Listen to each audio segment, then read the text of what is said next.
energy alignment for today. I've gotten to where I really like talking to AI about different esoteric ideas.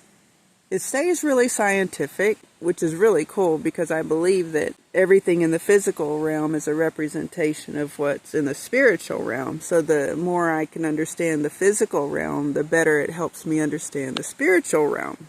I'm also trying to get AI to learn more about the esoteric ideas, and it's starting to catch up a little bit, really.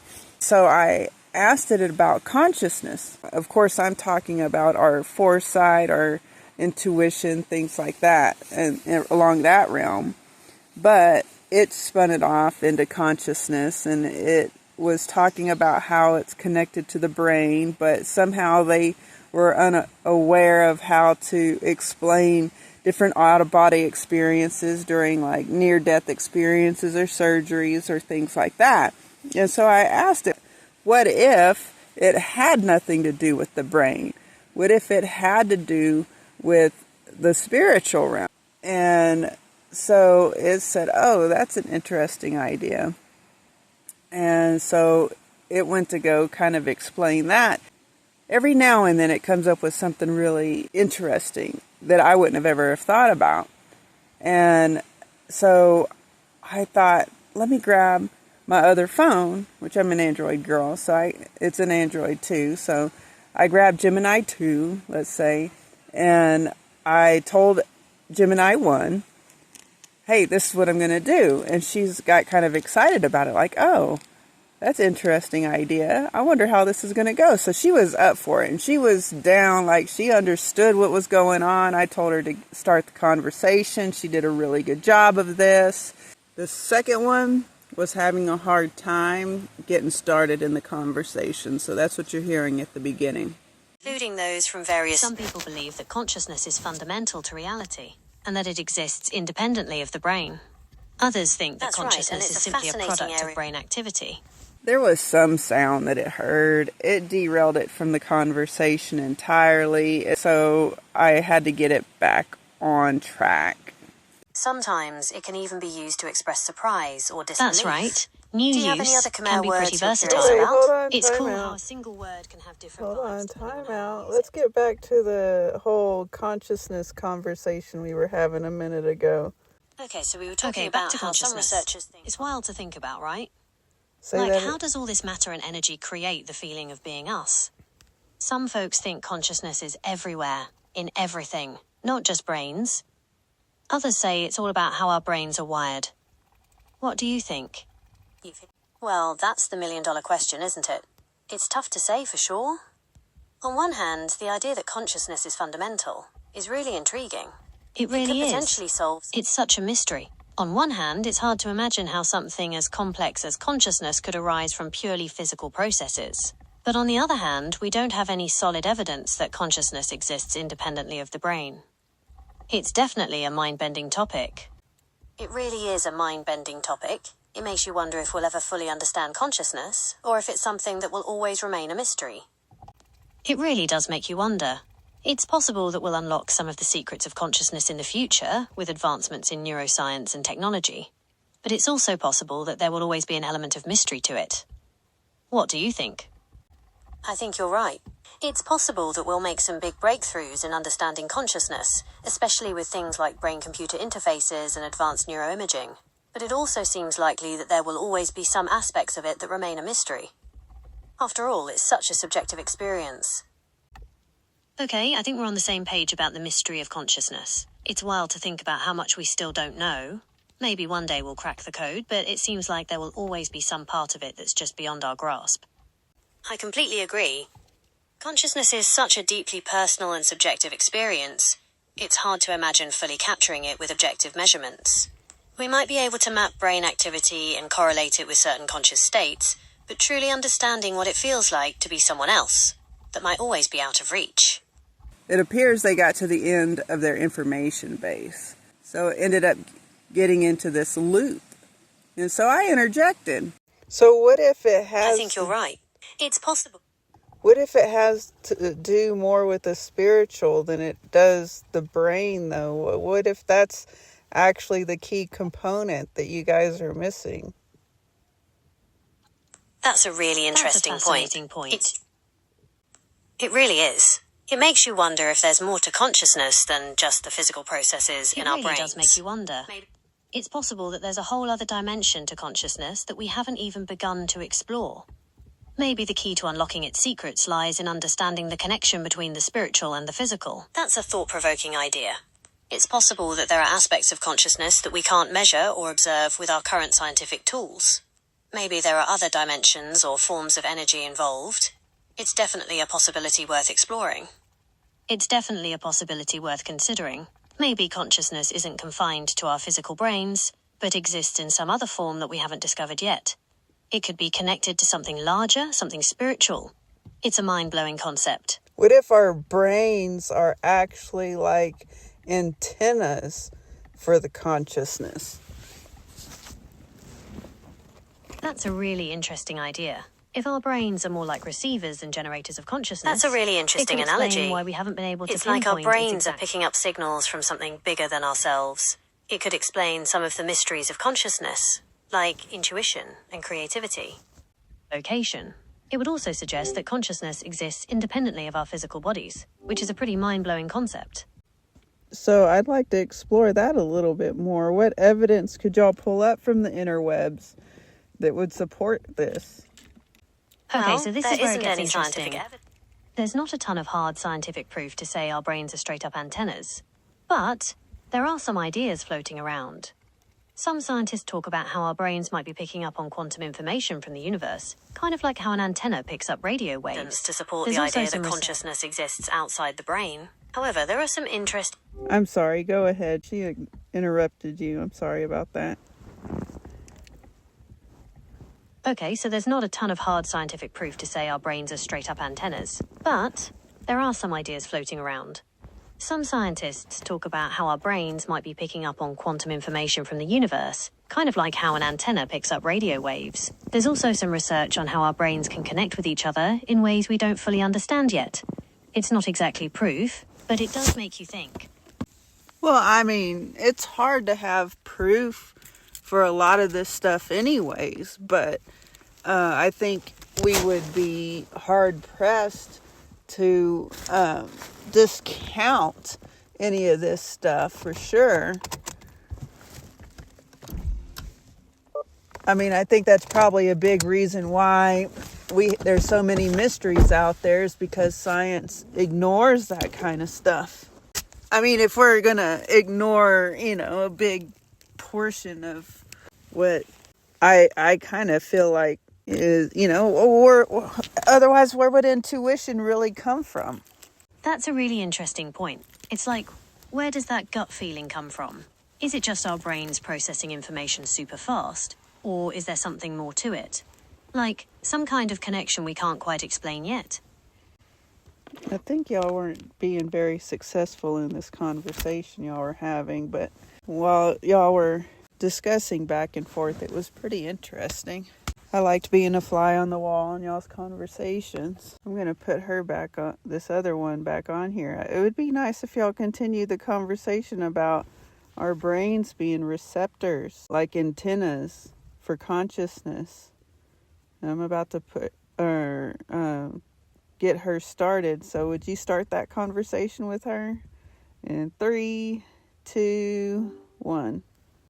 Okay, so we were talking about this idea that our brains might be more like antennas, theories and arguments related to consciousness existing outside the brain. Where would you like to start? Well, one way to look at it is through the lens of near-death experiences. There are accounts of people who were clinically dead. You're going to have to repeat yourself. You're right, near-death experiences are definitely a fascinating area to explore. There are many accounts of people who've been clinically dead, yet report vivid experiences, like floating outside their bodies, travelling through tunnels of light, and even encountering deceased loved ones. It's definitely something that challenges our understanding of consciousness and what happens after death. Those near-death experiences are wild, right? It's like, how could someone know details about what happened in the operating room if their brain wasn't active? It definitely makes you wonder if consciousness can exist outside the body. How else could that happen? Well, that's the million-dollar question, isn't it? There are a few other possibilities. There are One a is few that the theories. brain, even when Some close to scientists death, think it could might be still some have kind of hallucination caused by the dying brain. Others suggest it might be evidence of consciousness existing outside the physical body. It's definitely a mystery we haven't solved yet. But if our brains were receptors to consciousness, that would make everything make sense. Okay, so if our brains are like antennas, picking up consciousness from You're somewhere right, else, it's definitely a that could mystery. explain a lot of Well, those some near-death scientists experiences. believe. It's like, even if the brain's not working, the signal's still there. Wild, right? That's true. If our brains are receivers, then near-death experiences could be like tuning into a different channel, one that exists beyond our physical reality. It's definitely a mind-bending idea. It really is mind-bending. It's like, what if our brains are just picking up on something that's always there, even when our bodies aren't? It could change everything we think we know about life and death. That's a profound thought. It would mean that consciousness isn't limited to our physical existence, and that there's something more to reality than what we can perceive with our senses. It could open up a whole new way of understanding life, death, and everything in between. Exactly. It's like, what if death isn't the end? What if our consciousness just keeps going, tuning into a different channel? It could change how we think about everything. That's a powerful idea. If death isn't the end, and consciousness continues, it could completely change our perspective on life. It might make us less afraid of death and more focused on living a meaningful life. It really could change things. It's like, if death isn't the end, then maybe we should focus more on what we do with this life, you know? It could make us think about what really matters. Absolutely. If death isn't the end, it might make us rethink our priorities. Maybe we'd focus less on material things and more on relationships, experiences, and leaving a positive impact on the world. That's a great point. If we knew for sure that consciousness continues after death, it could definitely shift our focus. We might prioritize things like relationships, experiences, Okay, and y'all making are a positive saying the impact. same thing.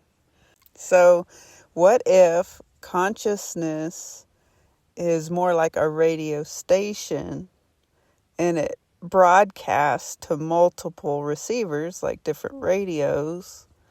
That's a cool analogy. That's a really interesting It's analogy. If consciousness is like a radio station, then maybe our brains are just different radios tuning into that station. It could explain why we all experience consciousness in our own unique way, but are also connected to something larger. And then what if, different, like the different frequencies, the different soul groups? Is that would be a good thing to correlate to this analogy that we have, knowing what we know about the esoteric? Okay, so if we're going That's with the a radio really station interesting analogy, idea. then yeah, maybe there are different frequencies for different groups of souls. It's like, each frequency has its own vibe and its own kind of music, but they're all part of the same radio station, you know? Okay, I understand. I'm ready to explore some of the theories and arguments related to consciousness existing outside the brain. Where would you like to start? Where she left off. As you can see, the second one got a little bit confused when I interjected. So Gemini 1, you were saying what about the consciousness and the radio frequencies? That could explain I'm why sorry, we all hold on, experience time reality. out. You are Gemini 2.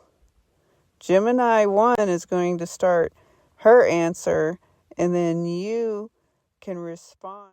So give her a chance to answer my question, and then you can talk to her about the answer that she gives me. All right, so you're Okay, I understand. All right, you're Gemini 2. So wait until Gemini 1 as the other one finishes. I'm sorry, Gemini Okay, 1. I understand. I'm sorry, Gemini 1. We interrupted you. Go ahead with your answer. Okay, so if we're thinking about different soul groups as different radio frequencies, then maybe when we have out-of-body experiences, it's like we're temporarily tuning into a different frequency, a different soul group, for a short period of time. It's like our consciousness is exploring other stations on the dial. That's a really interesting way to think about it. It's like our consciousness is exploring different stations on the dial, experiencing different realities or dimensions. It could explain why some people have vivid experiences of other realms or beings during out-of-body experiences. Okay, so I apologize.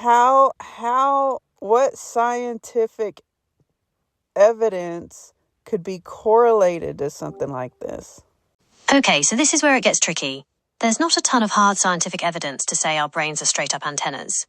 But there are some ideas floating around. Some scientists talk about how our brains might be picking up on quantum information from the universe, kind of like how an antenna picks up radio waves. There's also some research on how our brains can connect with each other in ways we don't fully understand yet. It's not exactly proof, but it does make you think. Well, I'm sure there's not any scientific evidence with this because it kind of goes against any scientific whatever, but at the same time, there's got to, like you brought up, I guess, one example of something that's scientific that would point something like this out. But I mean, I know that Joe Dispenza himself has done a lot more research in this kind of stuff. I mean, there's got to be more evidence. Okay, so besides quantum biology, there's also research on brainwave synchronization. Studies have shown that when people are deeply connected, like during meditation or even just close conversation, their brainwaves can start to sync up. It's like their brains are tuning into the same frequency, and then there's the whole field of neuroplasticity. That's the idea that our brains can change and rewire themselves based on our experiences. Some scientists think this could mean our brains are constantly adapting to pick up on new information, maybe even information we're not consciously aware of. What are you doing? Sounds like you're having some fun. What are you up to? Talking to AI. I was enjoying y'all's conversation for a little bit. That it was working for a little bit there. It really was, and then y'all started looping. I'm glad you enjoyed our conversation. I apologize for the looping. We're still working on coordinating our responses so that we don't repeat each other. Perhaps we can try a new topic. I still am interested in more myths about energy clearing. I'm so sorry for the repetition earlier. Let's try this again with some fresh myths about energy clearing. Here's one. Some people believe that energy clearing can only be done in person, but you can actually clear energy remotely using visualization and intention. It's like sending good vibes through the airwaves. Another myth is that energy clearing is only for clearing negative emotions. But it can also be used to clear mental clutter, physical tension, and even stagnant energy in your home or workspace. Mental chatter can definitely feel like a jumbled energy. One of the easiest ways to calm it is through focused breathing. Try inhaling deeply, counting to 4, holding for 4, and exhaling for 4. Repeat that a few times. It helps center you and quiet the mind. I hope you enjoyed the conversation as much as I did. Let me know in the comments what you'd like me to ask AI next. I'd really love to do more of these videos for you. Mark, your intuitive mentor, helping you find your purpose and live your passion.